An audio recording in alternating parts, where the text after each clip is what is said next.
One of the most common things we hear when people contact us at Marriage Helper is, I feel like I'm completely alone, or I feel crazy. I want to save my marriage, but everyone in my life is telling me not to. And my spouse is doing things that I wish they wouldn't be doing.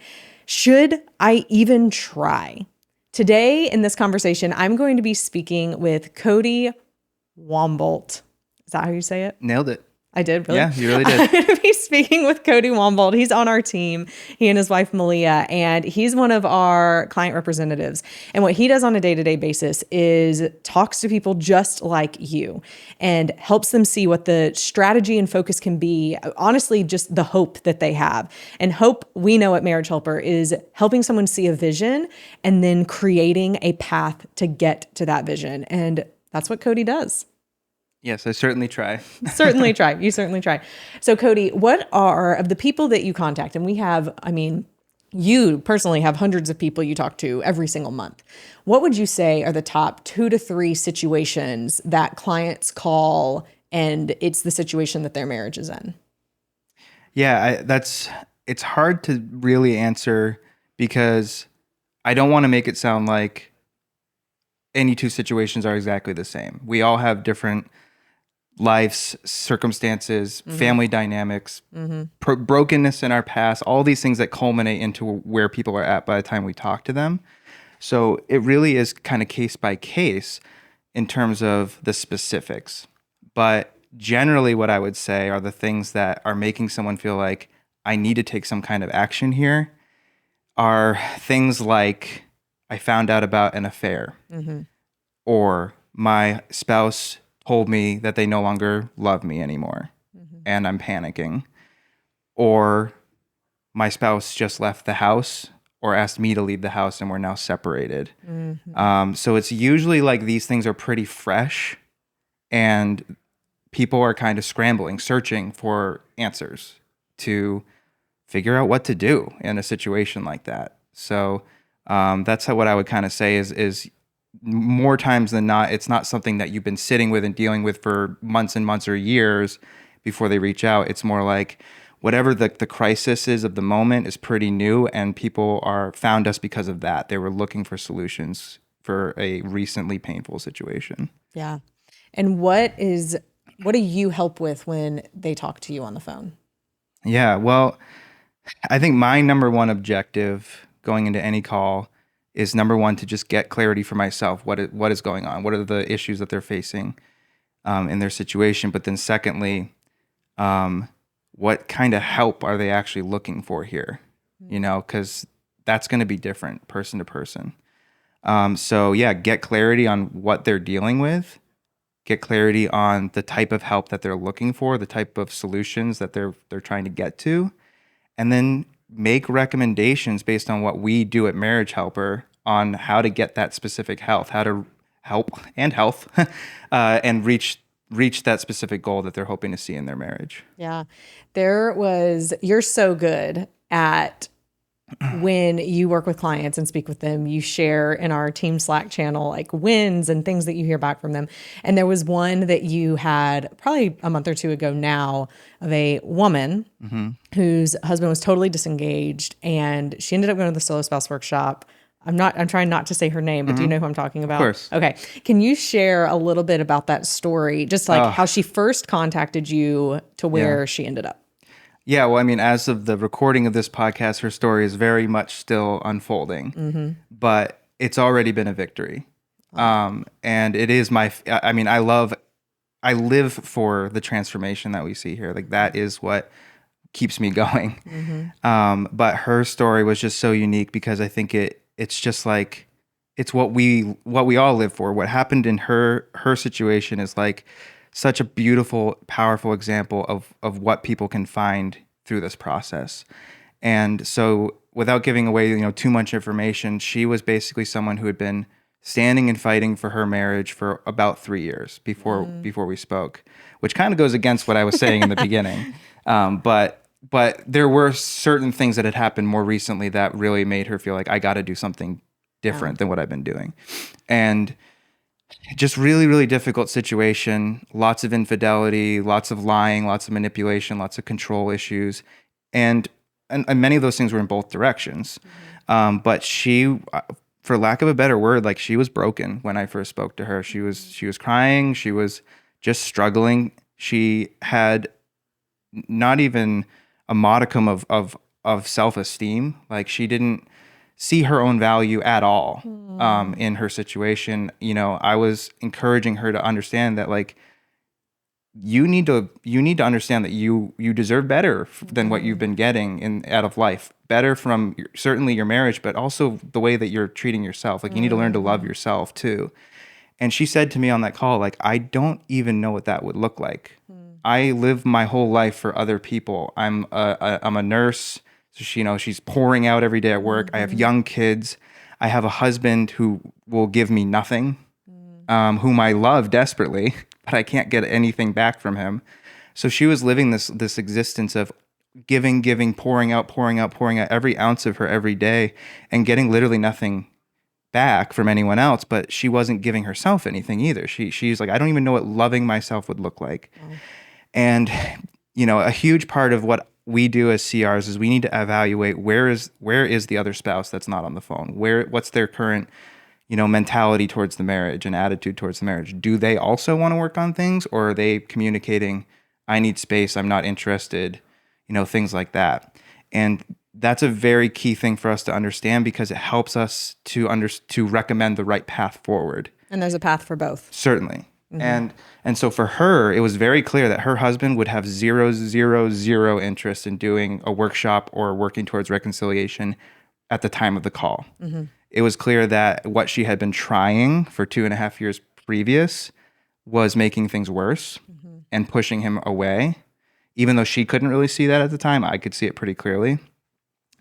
And so my suggestion to her was to take what our kind of solo track, right? Like find the healing and the clarity and the path forward that you need right now for yourself, invest in yourself and focus on the things that you can control in your life. Stop focusing on your husband for a little bit. And honestly, I just said, like, you need a win. Like you need to, you need some people in your corner because you don't right now. And you need to love yourself and invest in yourself a little bit, because until you do that, you're not even going to be able to see the things that you need to change.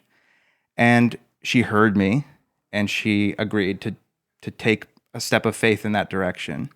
And so she signed up for our solo spouse workshop like a week or two after that call. And as I like to do, I checked in with her right after the workshop. And I have since sent the recording of that call after her workshop and a Facebook post that she made on our Facebook group the day after that workshop to dozens of other clients to help encapsulate and demonstrate this as a possibility for them. What can happen when you actually engage in this process. And, her example was one of immediate transformation. It's not always going to be that quick, but it does work that way.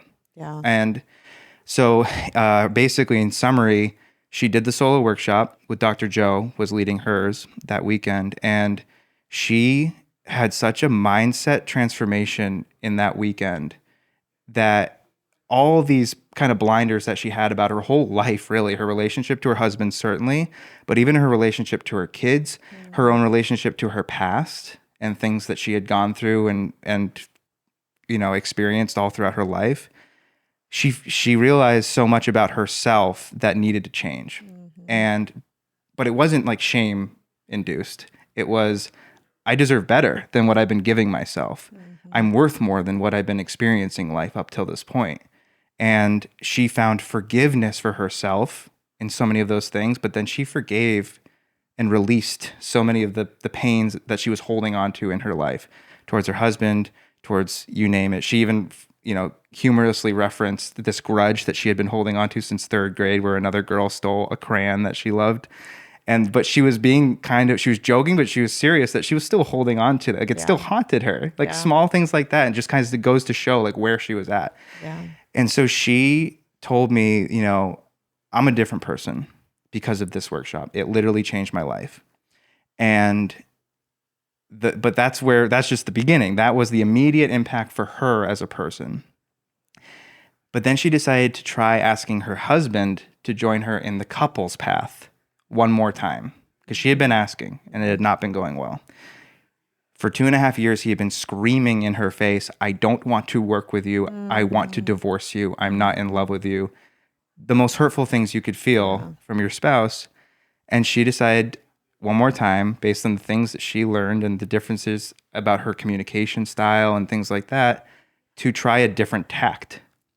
And she had learned, even though her spouse wasn't there, by virtue of the things she learned through the workshop about personality types, communication styles, attachment styles, she gleaned so much about her husband. Even though he wasn't present, you're able to go through those things and kind of look it through the lens of like, yeah, that really seems like my spouse.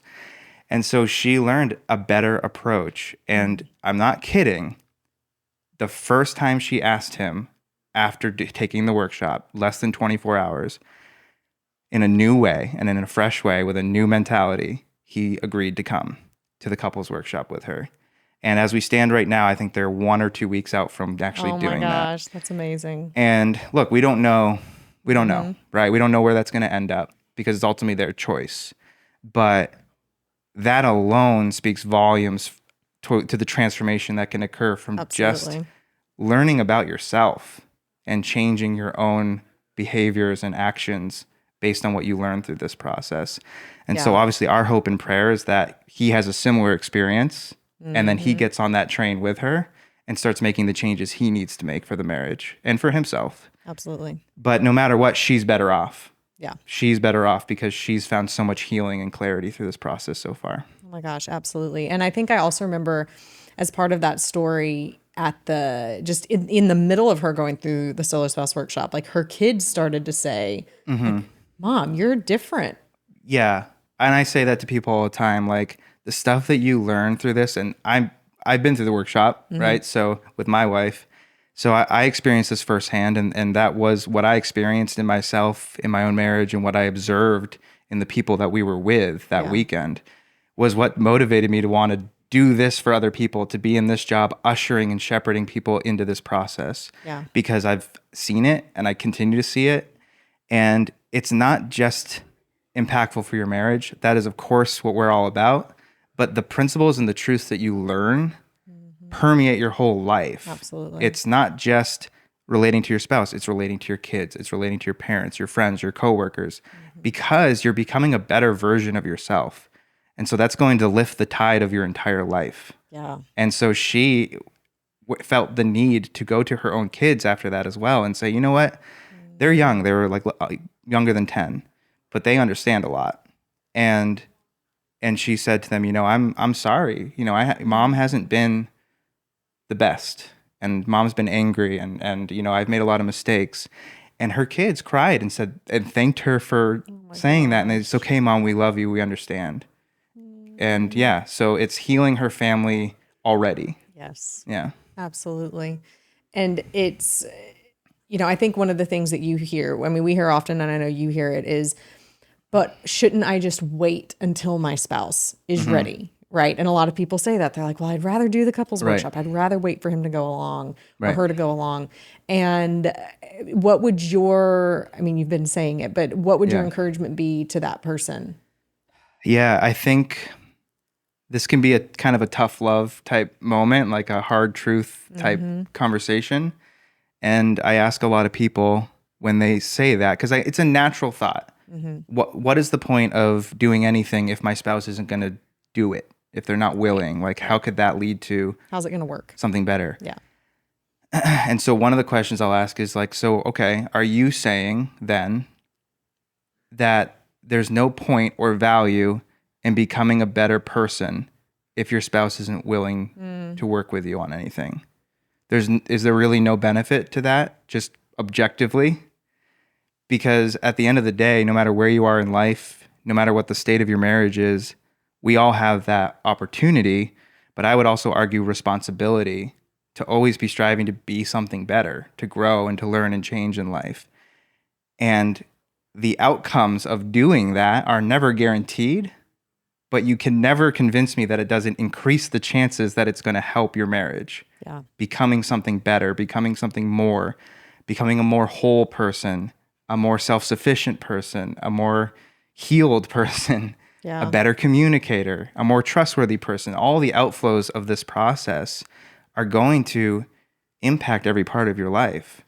And what do you have to lose really in doing that? It feels to me like you only have things to gain. Right. And so if your choice is to wait until your spouse, I don't know, magically becomes ready to work on the marriage all of a sudden after months or in some cases years of showing no evidence of wanting to do that, then, when will it happen? Yeah. So it's like you have to focus on what you can control, and you're never going to be able to control your spouse. And I'm willing to bet the reason you're on that call in the first place is probably partially because, or not, if not primarily because, you have been trying to control your spouse and control things that you can't. Yep. If until you start focusing and making the changes on the things you can control, nothing's really going to change. And if it does change, it's probably going to get worse. Trying to control the things you can't control.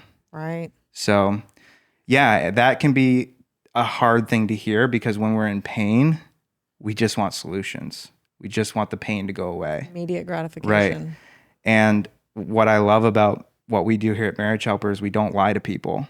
We don't make guarantees that we can't back up. And I'll say to you out there, if you are seeing things that are making guarantees about your marriage, you might want to think twice. For sure. Because it's a process and it's about decisions and choices that you make in your life. We're just here to help you learn what those things can be and to guide you along that process. Yeah. And make no mistake, we want to fight like hell to get that marriage to being saved. I mean, we're recording this after a day of our team like spending hours just pouring into what can we do to better serve our clients into their marriage being saved. And so for sure that's our goal. But as you're saying, at the end of the day, we really are the facilitators of the process and of a God-given process that we're stewards of. And that most everyone here is a living testimony to the power of. Absolutely. Yeah. Absolutely. So for the people listening who say, okay, maybe I want to have one of these calls and just see what the client representative recommends and what could be the best next step for me? What can they expect? And what's the best way to do that? I laugh because I'm typically the one who says that. But now I'm asking you. All right. So to clarify your question, someone who might be considering reaching out to us. Yeah. What can they expect on that call? And then what was the second part of that? And how do they do it? How do they get signed up for a call? You may need to speak more specifically to that. Because you know there'll certainly be calls to action, I'm sure, at the end of this for you to follow up. But as far as what to expect, expect to talk to someone who genuinely cares about you, who truly has probably been where you've been in some way, has seen and spoken to people who have certainly been where you've been, and really every circumstance under the sun that you can imagine when it comes to marital crisis. So, a question we get a lot is like, have you ever seen anything like this, like my situation? Or is it even worth, is it fixable? Is it possible? Is there any hope? And I get why you would feel that way because you've only lived your experience. But we've seen miracles and turnaround in every situation you can think of. Absolutely. And so expect hope from us, that we're not going to tell you ever that if you want to fight for your marriage, that we won't fight for you and with you. Right. We're never going to tell someone who doesn't want to give up that they should give up. Right. And it breaks my heart and blows my mind when people tell me, oh, I did talk to this other group, or I did do counseling and therapy, or the other things that they've tried. And everyone else in their life, even the people in groups who are supposed to help marriages, are telling them give up. Right. We're never going to tell you to give up, because we've seen what happens when you don't give up and you engage in this process and control the things you can control. So you're going to see someone who wants to give you hope. You're going to hear someone who genuinely cares about you and wants to help you. And to be honest, someone who is going to be willing to say the hard things that maybe you don't want to hear sometimes. And it's not because we're trying to bring about shame or be critical. It's because sometimes we all need that little push. And we need someone to tell us the things that we don't want to hear. Yeah. And so we'll do that, and it's because we care. Absolutely. Yeah. I like to think of it as one of our core values, which is courageous compassion. And our listeners probably don't know, we have 5 core values. I think they're listed somewhere in the depths of our website. But a question for you, which one of our core values is your favorite and why? I mean, I think they're all great. I think when the first thing that came up was find a way, because I think that's the difference between us and so many other things out there is like what I just said. We won't give up, and we want to find a way to get you where you want to get to find restoration in your marriage ultimately, but just healing for you. Yeah. We want everyone that we work with to be better off through this process than they were when we first talked to them. Absolutely. And we want to find a way to get you to that place. And we'll do whatever, we'll do whatever. We will do whatever it takes to get there. So that can look like a lot of different things, but find a way, I think, really speaks to the spirit of what we're all about. I agree. If you are ready to speak with someone on our client representative team, like Cody, and maybe Cody, depending on how it evens out. But if you are ready to speak with someone on our team, you can go to marriagehelper.com/apply and the number 1. So marriagehelper.com/apply1. And you can also find that link in the show notes. Whether you're watching this on YouTube or listening to this as a podcast, we'll be sure to have that link there for you. And we would absolutely love to help you and help you get started in the best first step for you in saving your marriage, in getting clarity for yourself, and in having a better future, no matter what. Until next week, remember, there is always hope.